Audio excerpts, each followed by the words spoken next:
voice of Night Industry 2000's microprocessor, KITT for easy reference, the kit if you prefer.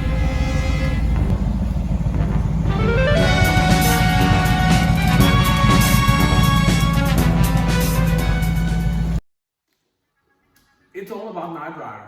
When I have the honor of talking to Knight Rider main theme co-creator and composer Stu Phillips. Stu's created this futuristic 1982 team with Glen Larson, and my talk with him of course centers around this. Stu's also worked with a lot of very famous people, Leonard Bernstein, Ray Charles, Sammy Davis Jr., just to name a few. If you haven't read his book, Stu Who, I would recommend it. It's a very humorous trip through Stu's professional life. But of course, our talk today will center around the Knight Rider theme and scores. Stu Phillips scored 13 episodes from the pilot through Forget Me Not in season 1. Now, I don't know about you, but to me, this theme and this score has a very special place in my heart. I fell in love with Knight Rider as a kid when I was 10, and I think a major part of it was also related to the score. To me, it holds a very special place in my heart. I listen to it often, both when I'm driving in my car, when I'm driving in my kit replica, of course. But also when I'm at home. It doesn't need to be when I sit down in the couch. So it's Stu's fabulous work. And I don't know about you, but to me, it's like the theme and the different variations of the theme is kind of the heartbeat of Knight Rider. So I hope that you enjoy this conversation with Knight Rider main theme co-creator and composer Stu Phillips.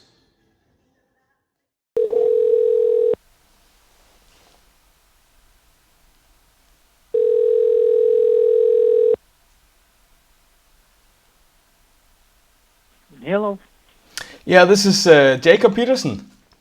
Hello, Jacob. How are you? Oh, I'm fine, thanks. Is this Stu Phillips? Yeah, it is. It's, I can't prove it, but it is. Yeah, it is. I know. Thanks so much for taking the time to talk with me. No problem. I'm so happy that I get this chance to talk to you about your work on Knight Rider. You know, I'm a big fan of the score, of the theme. You know, it really lightens up my day. If I have a bad day, I just put it on my phone and on the loudspeakers, and I'm happy again. So yeah, but I in order not to take too much of your time, I think we should. Time is not a problem, so don't worry about it. Okay. I don't have another call in 20 minutes or anything like that, so time is not a problem. Great. As long as we waited this long and you're finally, we're finally talking on the phone here, so whatever it is you need to know or ask or something, go ahead. Okay, Yeah. I'm ready. Thanks so much. Uh-huh. Yeah, I think we should begin with some words on your impressive career. How did you get to work with so many talented people? How did you get to make these scores that people enjoy all over the world? How did I get to it? Yeah.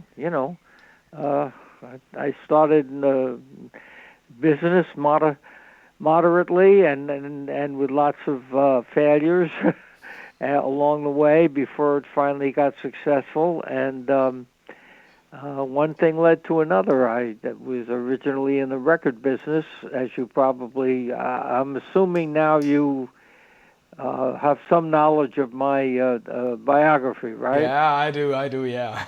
Okay, fine. Well, then you know that I started, in the record business, and through a bunch of contractual agreements and disagreements and everything else, ended up becoming a film composer because they didn't. Columbia Pictures didn't want to pay me a lot of money to be a record producer, so they said, we'll offer him some movies, and that way, I have to work twice for the money.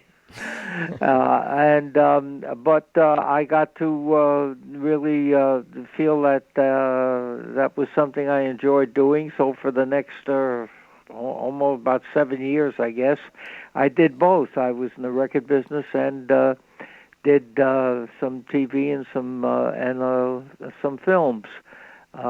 During that period, I did the Monkees television show for 2 years. And to get the record straight, I did not write the songs. All right, I only wrote the background score. Yeah. And in 1969, I met with some independent producer who had a whole bunch of pictures for me to do.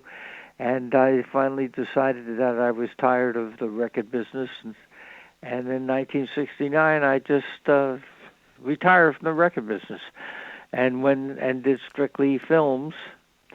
And then had a brief thing with Capitol in 1972, I guess, something like that, where I went back and did another Beatles Hollywood Strings thing in my own album.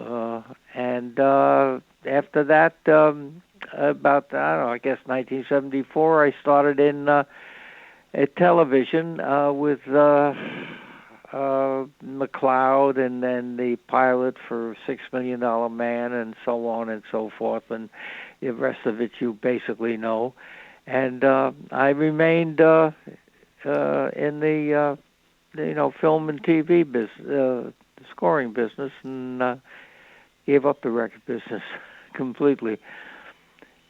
So that's basically how I got into it, Yeah. And having working for the same producer like Glen Larson, I just went from one project to the next.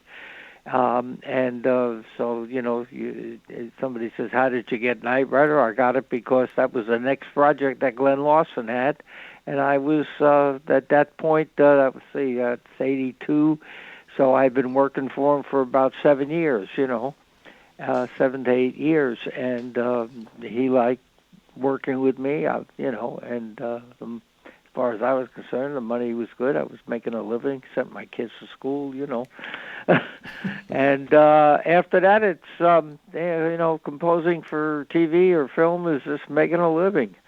It's another way of making a buck so that you can have some money to spend on your family. Yeah. Yeah, I'd love to say to you, oh, it's awe-inspiring, and every score was like a brilliant, attack. No, it was a business, Yeah. What's next? Okay, what do you want on this one? Okay, we'll give you that on this one. You want classical? Guy, you got it. You want pop? Oh, you got it. You want rock? Okay, you got it. Whatever you wanted. After a while, it, your own inventiveness basically kind of went out the window, and you were a slave to people, directors and producers, and you were more than happy to give them what they wanted, so they gave you the money. Yeah. It's very cold-hearted. I know. Yeah. It doesn't sound like something that some of the other composers would say. They make such an art out of it. Oh God, as far as I'm concerned, it wasn't an art; it was a business. Yeah. Although I will say that there are some scores that are basically beyond the just making a living. They really are inspired scores. Many of them. Yeah.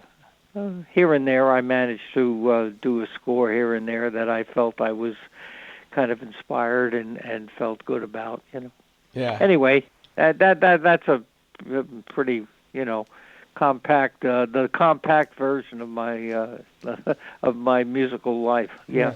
So if question 2. Yeah. If you were to describe what kind of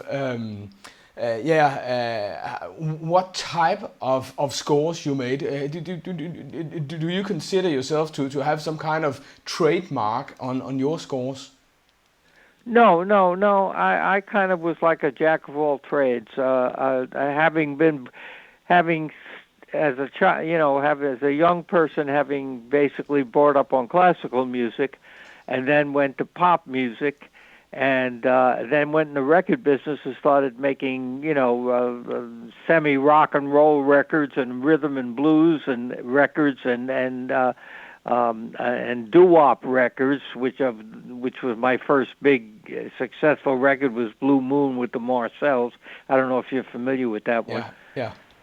Yes, you are? Yeah. Oh, okay. Yeah, all right. Well, that was kind of like the breakthrough. So, having been through all those various types of music, when it came to scoring, I was able to give you whatever you wanted. You wanted classical, I'll give you that. You wanted pop, I'll give you. You wanted rock, sure, no problem. I was exposed to all of them. I was doing all of them, and which made Glen Larson, my producer I worked for 14 years, very happy, because he knew that he could call on me to do any type of score. So that was basically my hallmark, was like, what do you want? You got it, Yeah. It's a good thing to be able to do. Yeah. Yeah, I mean, I'm not comparing myself to anybody else, but all the John Williams and Jerry Goldsmith and all the Horner and all of those people, they were all able to do the same thing. They just, got very important features to do. So as a result, their attitudes became a little more of like, I don't need to do all that other stuff, but they did. Yeah. I mean, John Williams started in television at Universal doing a bunch of, whatever you wanted, you got, and John was a pretty not pretty good, he was a damn good pianist and also a jazz pianist. So he had a lot of abilities. I'm not familiar with Jerry Goldsmith's background. I know he studied with some very big classical teachers, but he also, he went from In Like Flynn, not In Like Flynn, wrong, Our Man Flint. Yeah. I'm sorry, In Like Flynn, I did. Our Man Flint, which were little, the semi-comedic adventure things, to Air Force One or whatever the heck else.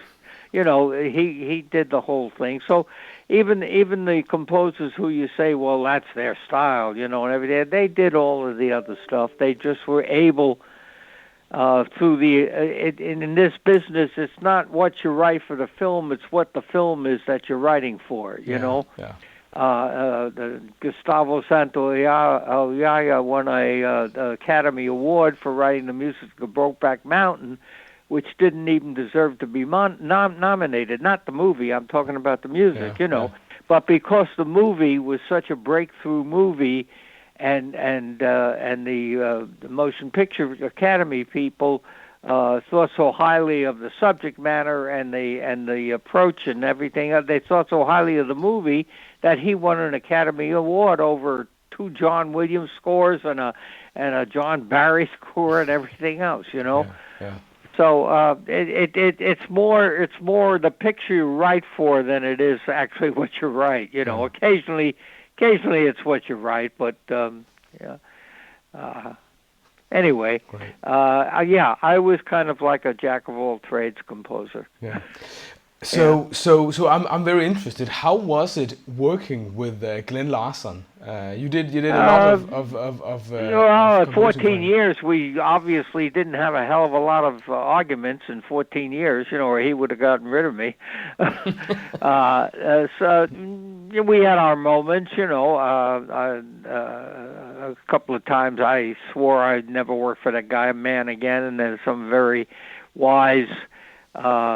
Actually, he was a music librarian, but we were friends, and he'd always put his hand on my shoulder and say, "Don't be an idiot." This man has so many, TV shows in the coming up and everything else. He says, "Don't be an idiot and walk out on this." So, but we had our moment, but not face-to-face moments. We never had that. It was always pretty pleasant. But he was, at times, all I can say about him is God bless him, he never bothered to come down to any of my sessions. In fact, when we got Battlestar Galactica, we did 2 sessions a day for 5 days. That's 10 sessions plus the overtimes and everything with the LA Philharmonic. And Glenn showed up for 45 minutes on Wednesday. We recorded from Monday to Friday, and on Wednesday he showed up for 45 minutes and gave me a handshake and a pat on the back, said, "Sounds great, Stu," and he left.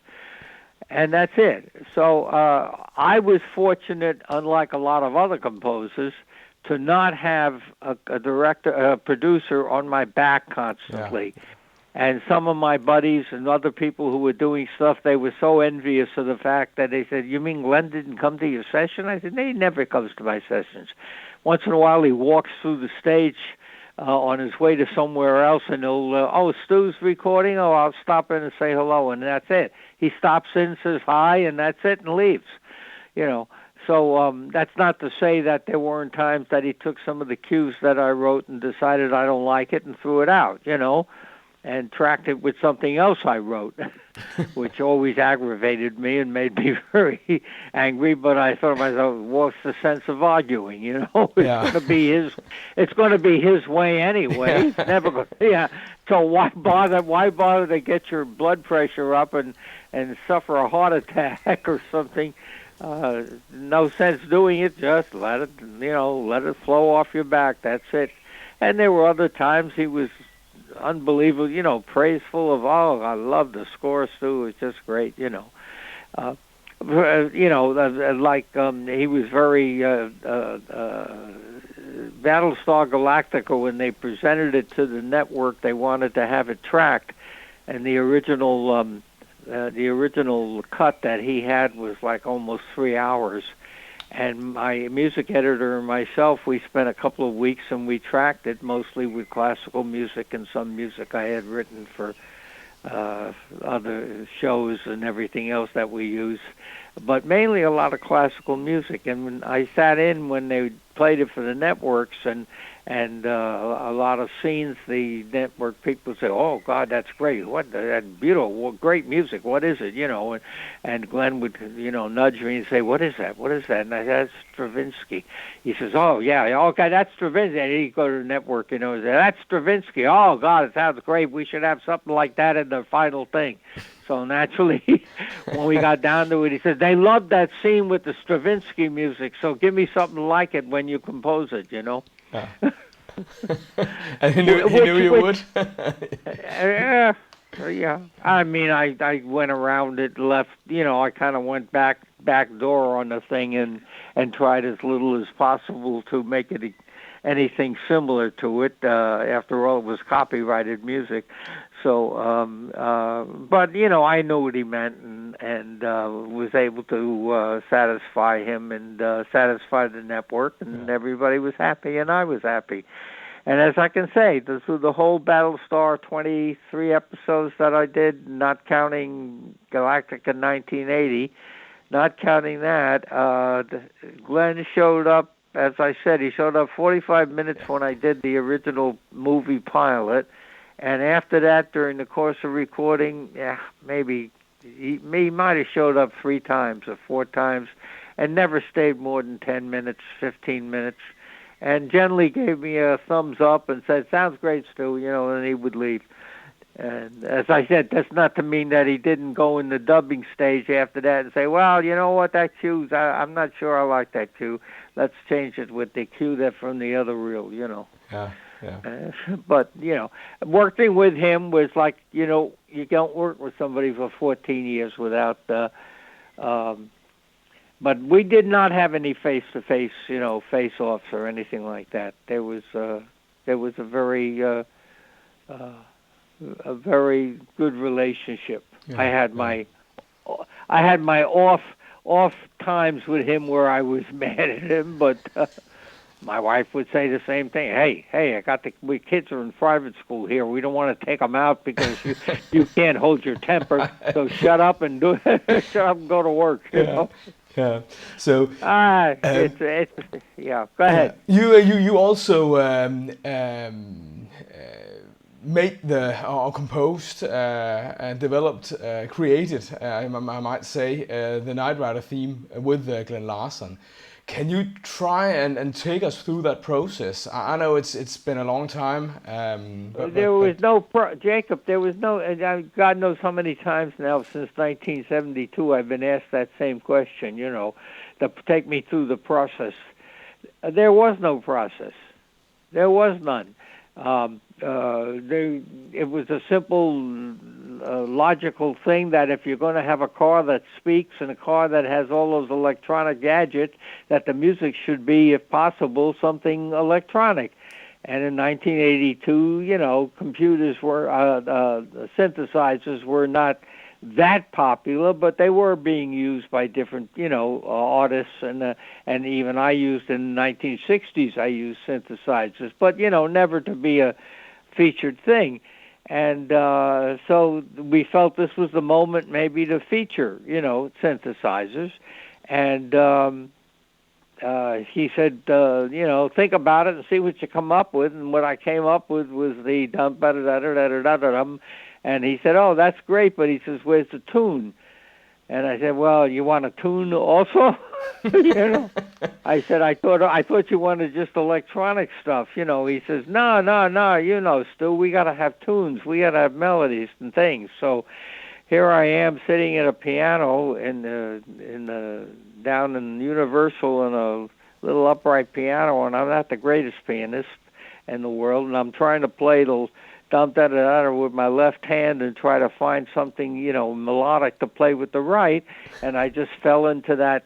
It was just simply a matter of my hands trying to work together, and I just fell into that bum ba da dum, you know, thing, yeah, which is obvious. And he said, "Oh, that's good. I like that. Let's go with that. Let's go." And so he sat there and we worked around, you know, and he said, no, let's go up, we'll go down. Oh, no, whatever you say. Hey, you work it out and play it for me later, and I'll let you know, you know. So that was about it. He left.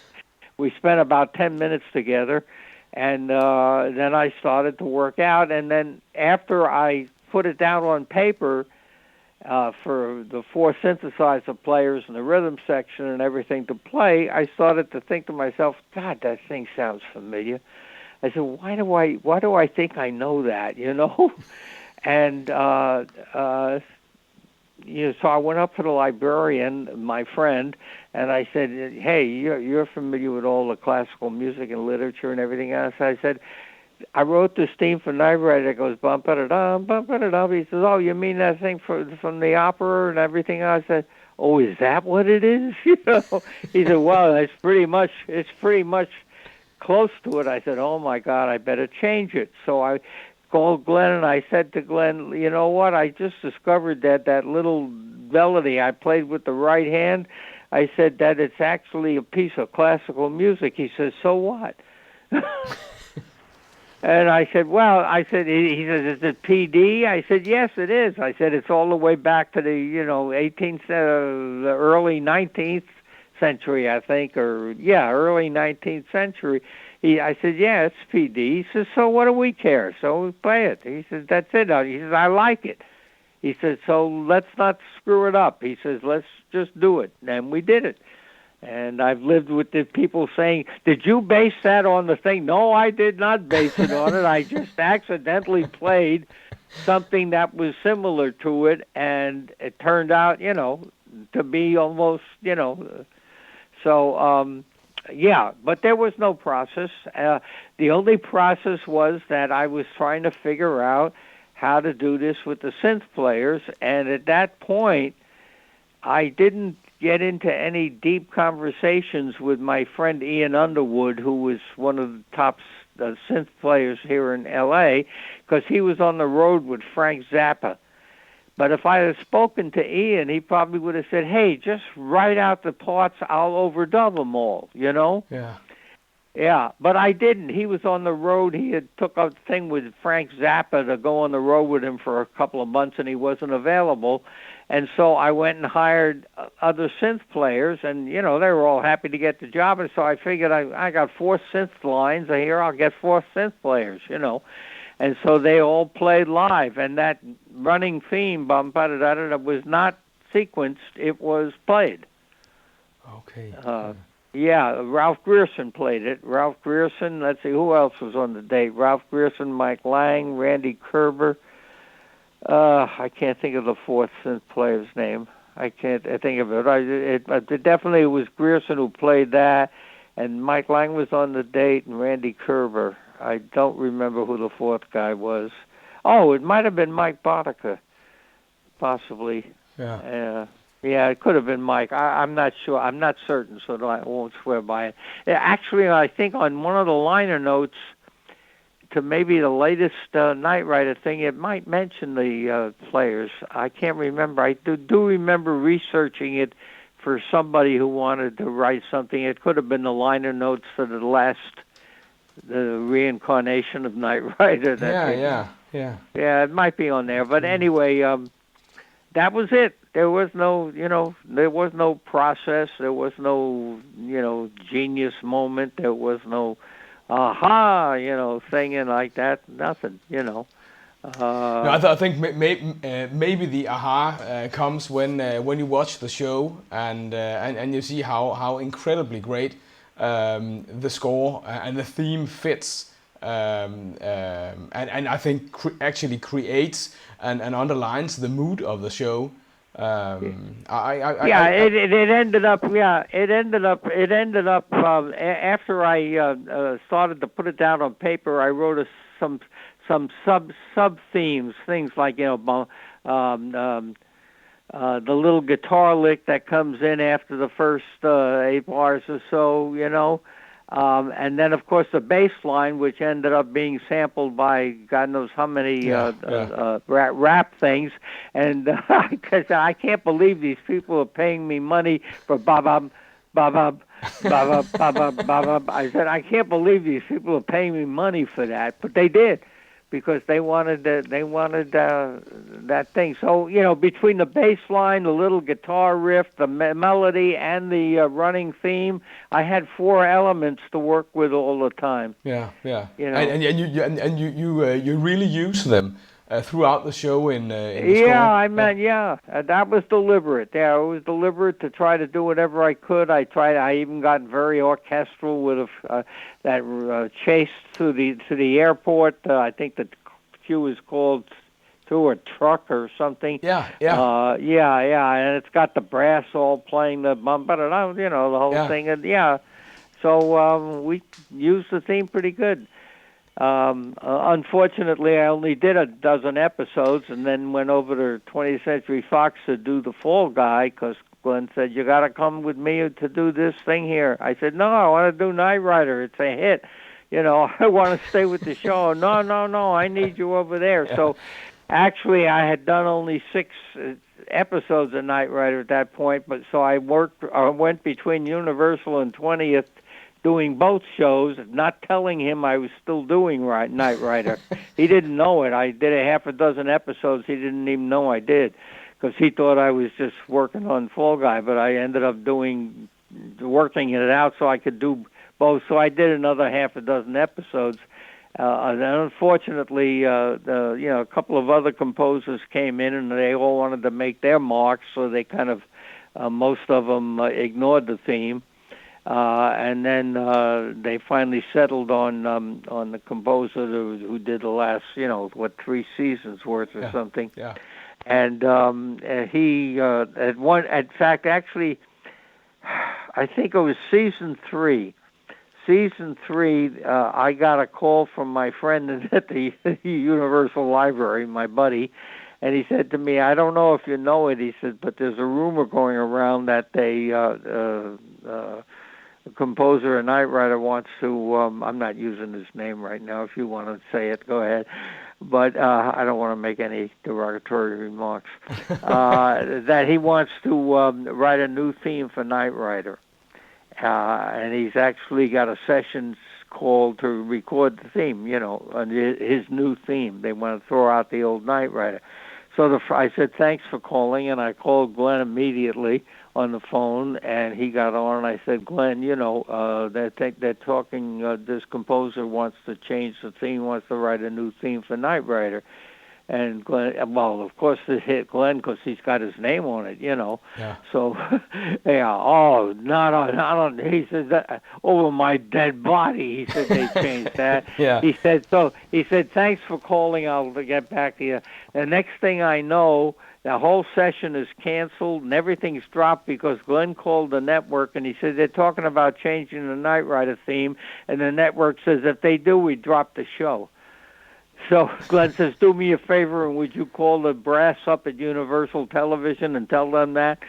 And so they did. The network called the big honchos up there, the Wasserman and everything, and they said to him, we'll drop that show if they change the theme. So they sent the word down, there will be no new theme on Knight Rider.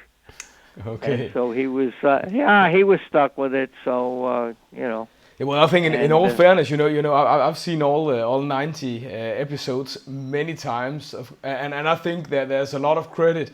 Of course, huge credit to you for creating it. But I also think that the different variations, both the variations that you do in the 12, 13 episodes that you score, but also the variations that Don Peake, now I mentioned his name, does, yes. is a big credit to the show. Of course, he wouldn't be able to do it if you hadn't made the first work and made the foundation for it.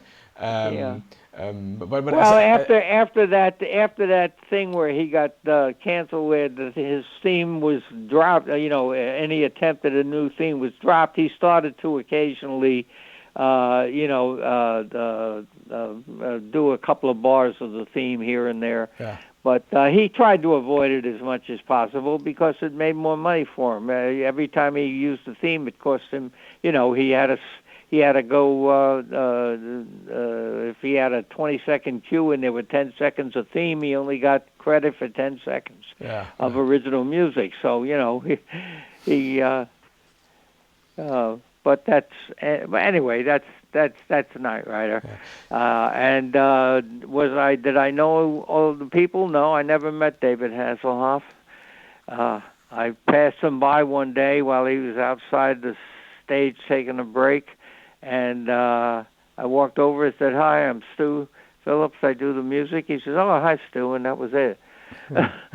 No, I have no. I've heard things. He's a lovely guy and he's a great guy, but that was my communication with him. At that, but hey, he was an actor. He was on the set. He maybe it was trying to rehearse lines in his mind, and the last thing in his mind was getting into a conversation with somebody. So you're probably but right that's about it. that. Unlike Galactica, where I basically knew everybody, almost everybody in the cast I knew well, and we traveled in England. We traveled in England, did a thing there at the Birmingham.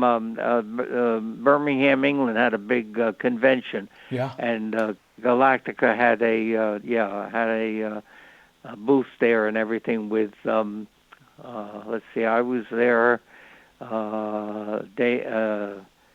I was there, and the two stars were there, and Jack was there, and two of the girls, two of the women, Cassiopeia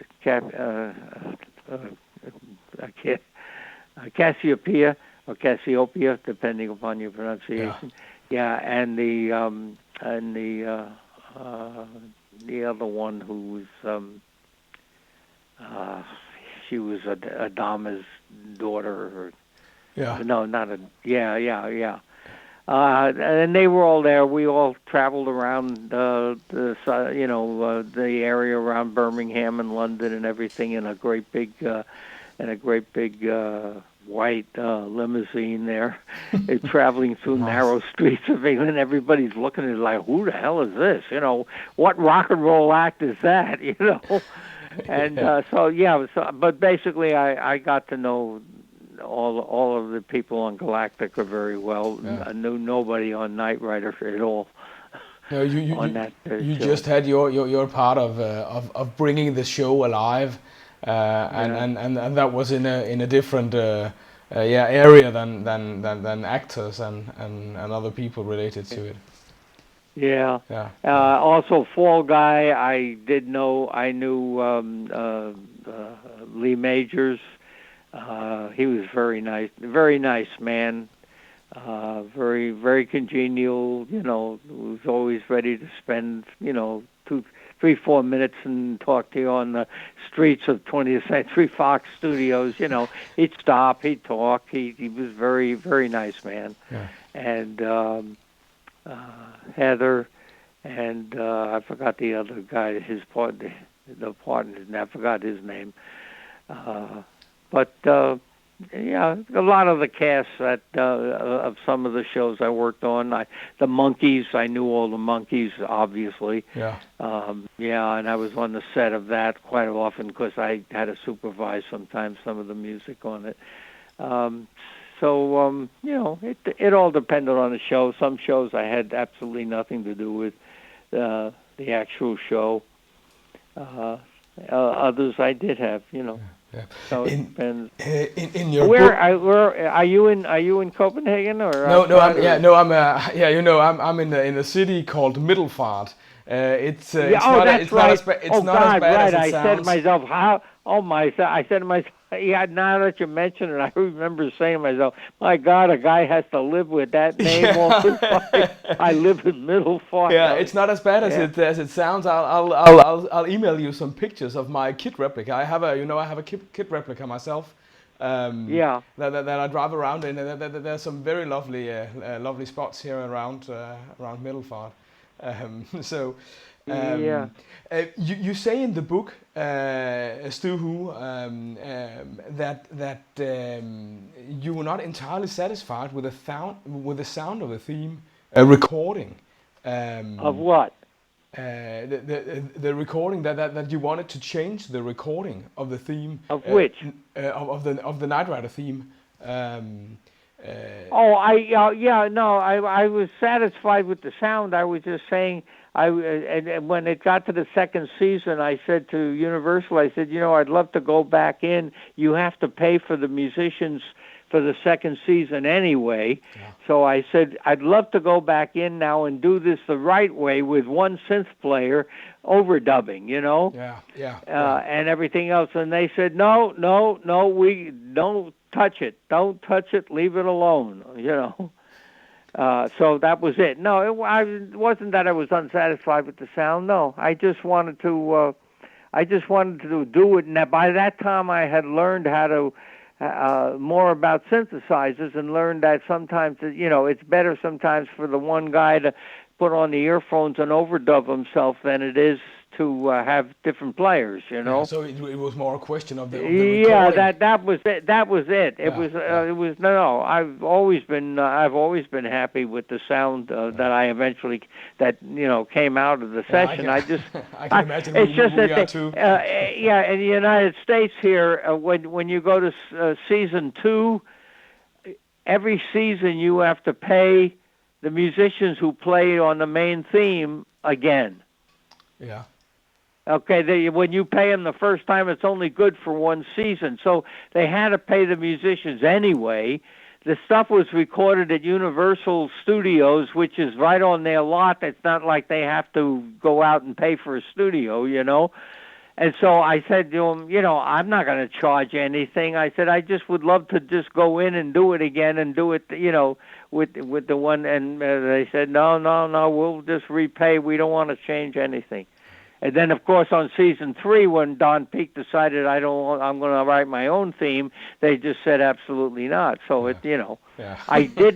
do think he went in and re-recorded it though. Okay, yeah, yeah. Yeah. I'm pretty sure Don, because they had to repay the musicians, he went in and he re-recorded it. I think in I really after my episodes, I lost interest in Knight Rider. You know, to be honest with you, I just lost interest in it because I knew I just missed out on a 5-year or 4 or 5 year show, Yeah. you know, which would have been really great. But that's all right. I ended up with a 5-year show with Fall Guy. Yeah, exactly. And did 96, 97 episodes, you know. So, but it would have been nice to do Knight Rider because at least that one I had written the theme, whereas Fall Guy I had nothing to do with the theme. It was a song that Glenn wrote with a friend of his. Yeah, yeah. So 2 friends of his actually. Do you remember how long of a time span did you work on Knight Rider from begin till end? You mean on the theme? Yeah, no. I mean, all in all, was it 4, 5 months, 1 year? Well, it was weekly. It was weekly. Yeah. If I recall, I don't remember what time of the year it went on, but the show went on weekly, so I was working on it weekly, every week. You know, basically 4 days to write. That would be about it. That would be about 4 days to write the score every week. Yeah. Galactica was the same thing. Was about 3 to 4 days every week to write the score. You know. So how was that process? Did you get to see? I imagine that you got to see some kind of raw material regarding the episode, so that you had some kind of idea. We spot a rough cut of every episode. Everybody does. The dialogue people, the sound effects, the Foley people, everybody involved in post-production. We all sit and we get to see this so-called final cut, which never was. It was always recut after it was supposedly the final cut, you know. But we'd all get to see that, and then I would get a black and white dupe, which was horrible, and the film music editor and myself would then go into his room with his moviola, if you know what a moviola is. No, I don't. You have to explain. You don't know what a moviola is. Moviola is something that plays 35 mag film. Okay. In this case, it was and it's a green machine with 2 big reel with a feeder reel and a receiving reel, and it makes a racket. It makes a lot of noise as the sprockets go through the thing, but you're able to stop it frame by frame if you want on it, you know, and move it 1 frame at a time if you want to. Yeah. Manually, and we go there and we break down I have at the screening of the actual show, I would, if Glenn wasn't there, some associate producer would be there with notes from Glenn about I want music here or I don't want music here. Tell Stu to write something funny. I know the scene's not funny, but I want funny music, you know. Yeah. Or the opposite, you know, the scene is funny, but don't write funny music, you know, whatever. I'd get notes from Glenn like that. And the associate producer would pass them on to me, then we'd spot where to want music, and then the music editor and myself would go into the room, and we'd spend a couple of hours, and we'd modify. Oh, let's start a little earlier or a little later, or you know what? I'll decide after you send me the sheets, the breakdown sheets where we start. You know. All these minor little things that go into working on something, and then I would leave, and then he would start writing down. In that day, in the early days, he would write down by hand on a piece of yellow legal paper. He'd write down the breakdowns. You know, at 5.5 seconds. So-and-so says this or does that. At 7 2/3 seconds, somebody does that, you know. and he'd break down the whole scene, and he'd do a whole reel, and then he would hand it to a typist who would type up the stuff, and then a messenger would bring it to my house. So actually, I basically, after I saw the episode, I would start writing the music the following day, because I generally never get the notes until like 9 o'clock at night. The messenger would arrive with my notes, and I was be damned if I'm going to start writing at 9 o'clock at night, because I kept a schedule. I went to bed every night at midnight and got up at 6 o'clock, and made up my mind I was not going to be one of these composers who wrote all night long and everything else and killed himself, doing his craft. I said, I'm going to live a life, and that's it. Yeah. And that's, yeah. So, and then the next morning I'd get up at 6:30. I'd go in, start peruse what the notes are, and decide basically at that time what orchestra I felt I needed, because I had a choice. Generally, on something like Knight Rider, I had a budget basically that covered 24 musicians, one of which was me, and one of which was the contractor. Both of us got double scale, so that took it down to 21, actual payrolls. Yeah. Sometimes I would think, oh God, I can't make it with that. I need a few more, and so I'd call the Harry Garfield up at the music, the head of music, and I'd say I can't make it with this size. I need 3 or 4 more guys, and he'd make such a thing. Oh, we can't afford all this crap, all this overtime. I said, well, you know what? Tell Glenn that I can't do what he wants with 21 men. I need 26, musicians. And said, go call Glenn and go, take it up with him. And he'd never call him. He'd never call Glenn. He's all right, ready. You got it. Yeah, I can't stand this Glen Larson. He's always over budget. Everybody in Universal was always over budget according to them, and so that's how it would go. And I'd decide what I wanted, and then I'd call the contractor up and tell him I want this size orchestra. I want 2 trumpets, 2 trombone, whatever, and 2 guitars and a drummer and percussion and 4 celli or whatever I need, 8 violins or whatever I needed, and then I'd give her a few of my first choices on all the chairs, I'd try to get so-and-so, because some of the musicians who were so familiar with my stuff, if I knew they were playing it, I could write less on their part because they knew what I wanted, Yeah. They were used to playing for me, and they knew that, so I didn't have to get into details. And then she'd call me back maybe, 6 hours later, say, well, we couldn't get so-and-so, and we couldn't get so-and-so. I got this one and that one. All right. And I'd know what I had to do.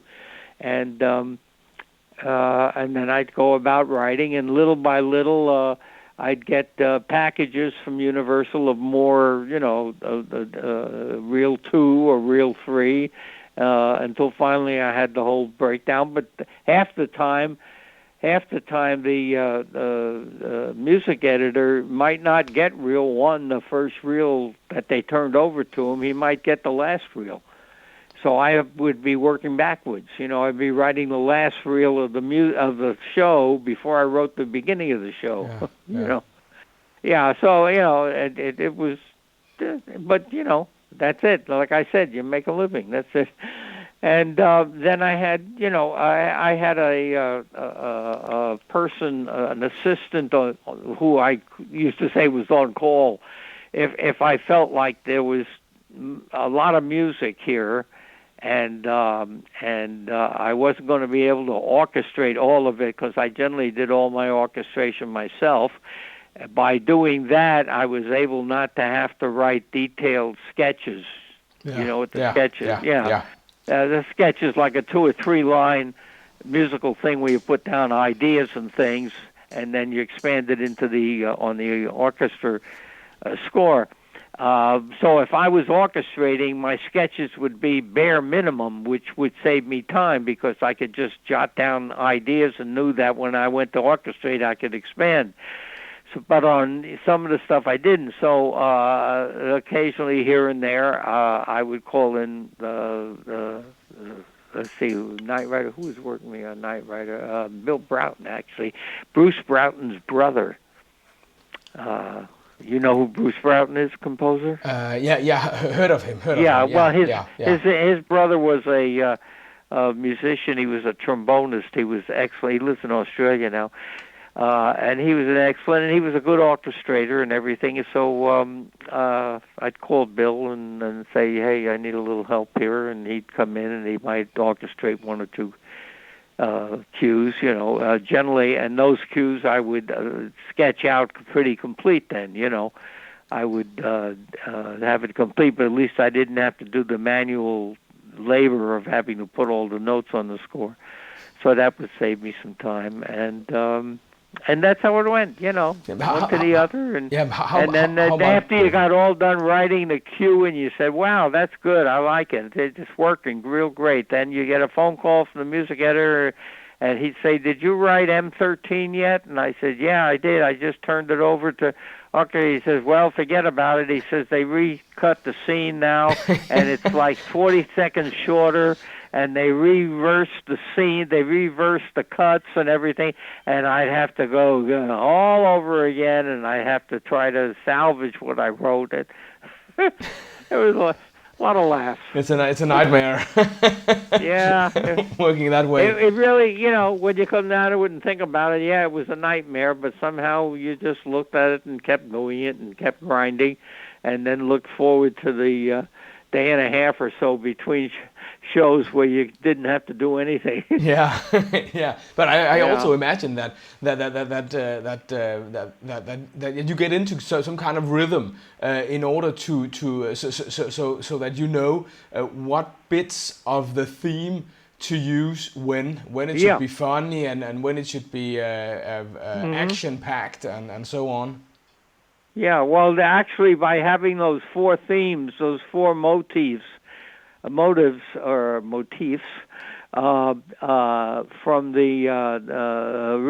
the theme, sometimes saved my rear end, because I was able to say, you know what, the little theme from the little thing that I wrote for the guitar for the main theme, that'll work really great here. And I could, and in that case, I could just start writing the first part of it. And if I handed it to Bill and I say, you got the theme there, yeah, all right, just finish it out, and I saved myself writing 2 pages or something, and everything was time-consuming, Yeah. Because everything was pencil and paper and erasers, Yeah.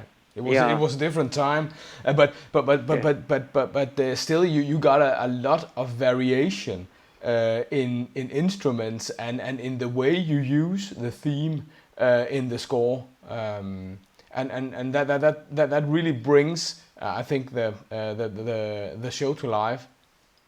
Thank you. Well, I appreciate it. Always appreciate. I wouldn't call myself totally objective, rather subjective when it comes to Knight Rider. But I can't remember a show where I've had the same feeling that the music was such an integral part. I normally refer to it as the heartbeat of Knight Rider, as I said. So I think it's really fantastic. So I was just thinking, I was in Denmark 3 times. Okay. Yeah, I was in Copenhagen twice, and in a town in West Denmark that's sort of a resort town. It's on the ocean, and I remember, because we had to fly from California to Copenhagen, it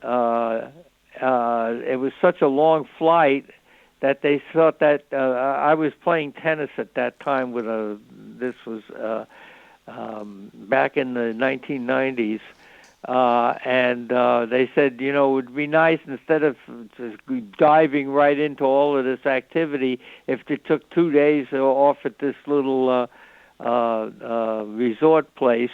Yeah. And it was just lovely. It was really great, and I cannot for the love of me remember what the name was. And I looked back in my photographs and books of my travels and everything, and then for some particular reason, I don't have it there, but I do remember the town, and it was in Western Denmark. Was it a town? We've got a lot of summer holiday. And it was a resort. Yeah, it was a resort town in the 1990s. Yeah. And a resort place, I should say. Yeah. Yeah, and there were tennis courts there, I remember, so that we were able to kind of like keep our act up.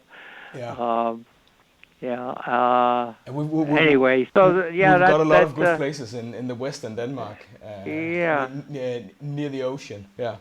Yeah, well, it was one of those places there. I was there, and then I was in Copenhagen a couple of times.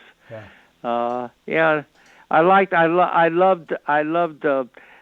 This one thing, we played this tennis club in Copenhagen, and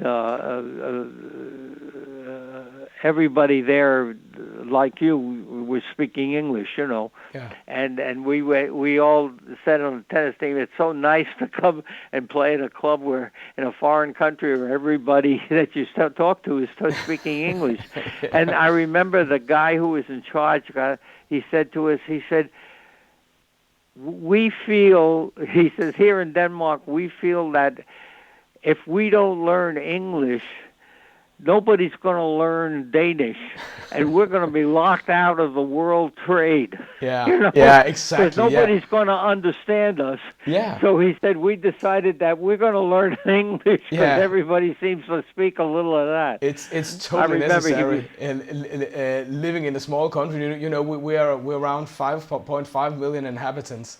So so the population isn't big enough to really make it big. So of course we have to adapt to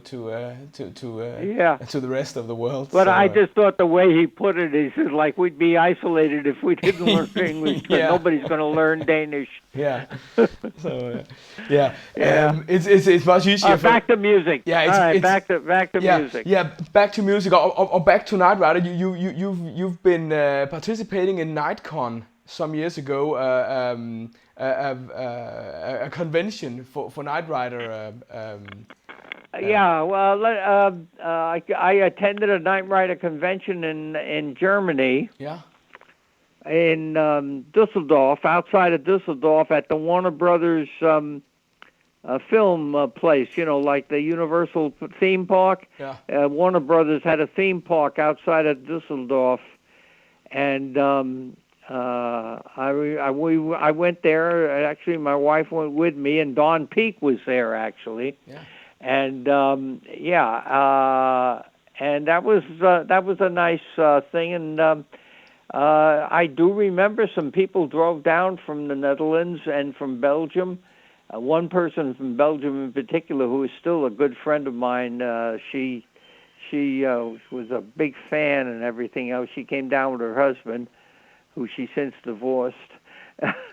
But she's been communicating with me since 2000. When the hell was that? About 2006 or 5, somewhere. Night Rider came. The first Night Rider album came out in 2005, right? Yeah. Yeah, I think so. I think that's right. Yeah. Yeah, about that. And then I guess it was like 2006 or 7 or something that they had this convention. In Germany, and we went there, and that was very nice. And then, of course, I did some night. I kept active in the Night Rider Club and everything else for a while. I was, I visited the Night Rider pages, see what was going on. I would answer a lot of people's emails and questions and things, and I participated in a lot of the night thing, and also in England, in London. I don't know if it's London or not. I shouldn't say it's London, but in England, for a while, year after year, there was always this night rider thing that they had there, and they kept asking me to come, but they couldn't afford to pay my way, and I just to go to England at that time for like 2 days or something was just kind of like not my thing. But they said if you just do some things. So I remember I did a whole bunch of things for them. One of them was William Daniels, the voice of Kit. Yeah. Yeah, they invited he and I and William and Daniels said no. He wasn't about to pay his way over to England for anything. So they said maybe you and William Daniels could do something for us. So we got together, and he came over to my house, and we put together a little skit where he played the part of the voice of Kit. And I was interviewing him, and we did this, and we recorded this. And at the end of the thing, I remember the joke that we came up with was at the end of the thing, William Daniels, or Kit, in that place, he was playing the voice of Kit, says to me, by the way, who are you? And I said, I'm Stu Phillips. He says, who the hell is that? And I said, well, I wrote the music to Knight Rider. And he says, there was music? That's nice. And he says, I didn't know there was music. He says, I was in this little box in the car. He says, I didn't know there was any music on Knight Rider. And we sent that tape. We sent it over to them. And, they were overjoyed. They were so happy. And then I did something else. My brother-in-law is British, and with a very, very heavy British accent. And so I filmed something outside in where I live in the valley. There's a British pub that wasn't far from my house. And I said to him, I'm going to write a little skit where I interview you on the street, and you come out and you don't know anything about Knight Rider. What's a Knight Rider, And we go through this whole bit, and then finally I say to him, well, Knight Rider, bum-ba-da-dum, bum-ba-da. Oh, that thing? Yeah, I know that thing. I know that. Oh God, that's what you're talking about, We go there, and we filmed that, and we sent that over for one of their conventions, and they were very happy with that.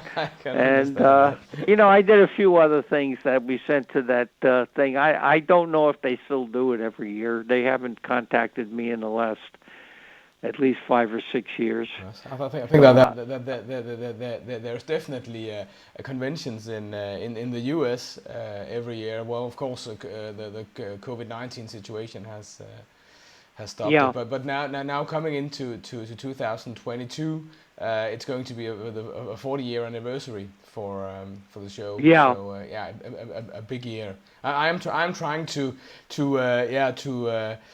teach the Danes about Knight Rider as well. In my car, I have an external loudspeaker, so I can tell Kit to play the Knight Rider music. And your theme comes roaring out of this external loudspeaker. So teaching all the people in Middelfart about Knight Rider, hopefully. Hopefully, yeah. It's funny. I just I had a fan in Alabama in the United States here who asked me if I would sign. He has a kit car that he built. And he managed to he put a little thing on part of the dashboard he made removable. Okay. And he sent it around. He sent it around to some of the people to sign. And I know William Daniels signed it, and the stunt coordinator signed it, and the two girls that were in it signed it. And somebody other signature I didn't recognize, and so he said, "If I send this to you, will you sign it?" And I said, "Yeah." So it's funny. I just did it 2 days ago. I signed the thing, and it went off on the parcel back to Alabama. And now you call and say you got a kit. You got a kit car. Yeah. I have some pictures of me in a kit car in Birmingham, with a guy who had built one. Jesus, I think they're on the I know they're on the internet, or somebody's got them out there, because that's where I picked them up from. But it's me sitting in the kit car, and he took pictures of me sitting in it. It was outside of a British pub. Great, yeah. You know what? That wasn't Birmingham. That was London. That was England when I went for my book tour. Okay. That was in London. Yeah, but I did that was 2003 or 4 when I did my tour, and I went to London to publicize the book.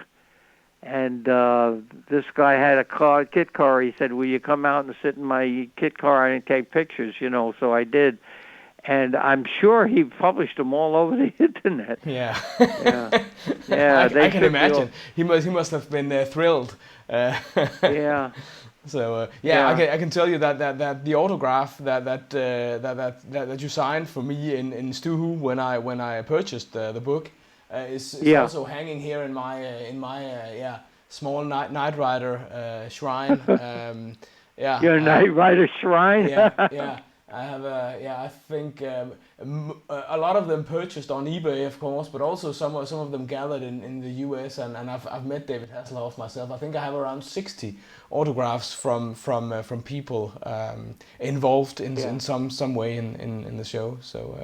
And of course, so talking to you like this is a massive experience for me. It's I've been thrilled, and I've looked so much forward to it for a long time. It's very kind. It's very kind of you, Jacob, for saying those nice things. But Stu, I think you have to.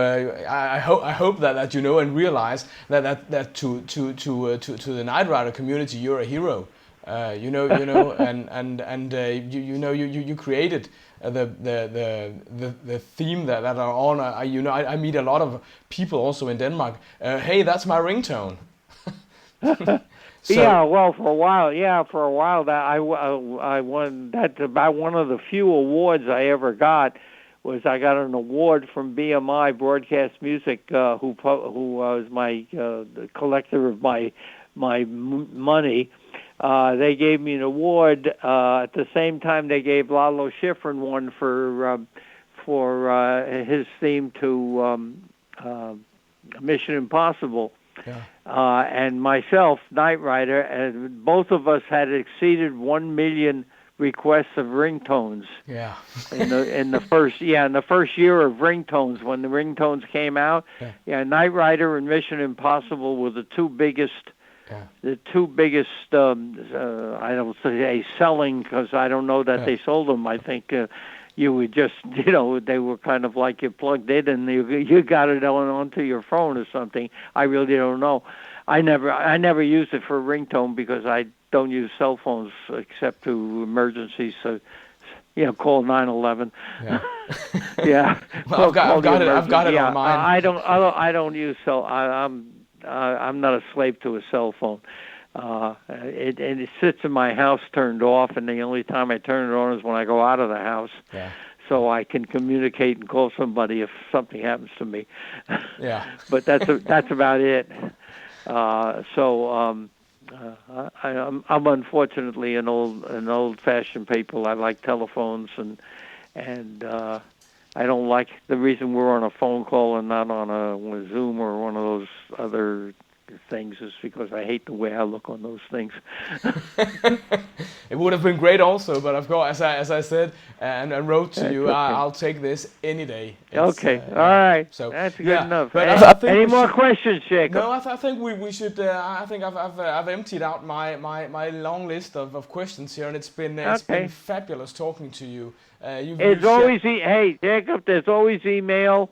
Yeah. And I answer my emails, no matter who the fan is. Yeah. If I feel that it's a legitimate fan and not some, jerk or something, I answer all my fans' emails. I personally do it. Yeah. I don't have somebody sitting around here. You should be very careful what you say, because this is going on the Night Rider Historians YouTube channel, and I think that they've just passed 40,000 subscribers. Oh God! Oh no, boy. Maybe pencil this out. Yeah, pencil it out. Yeah. Okay. Tell them I go through 5 layers of security for Yeah, you, Anthony. you do that. Yeah. Okay, it's been nice talking to you, and of course I'll keep My contact. pleasure. Yeah, Jacob, my pleasure, and I'm glad we finally hooked up. I know it took some time, but like I said in one of my emails, be patient. I'll get around to and it. I'll just say you're my hero, and this was definitely worth waiting for. All right. Thank you, Thanks Jacob. so Have much. a good day. Yeah, you too. Bye And bye. take care and bye-bye. Take care. Bye.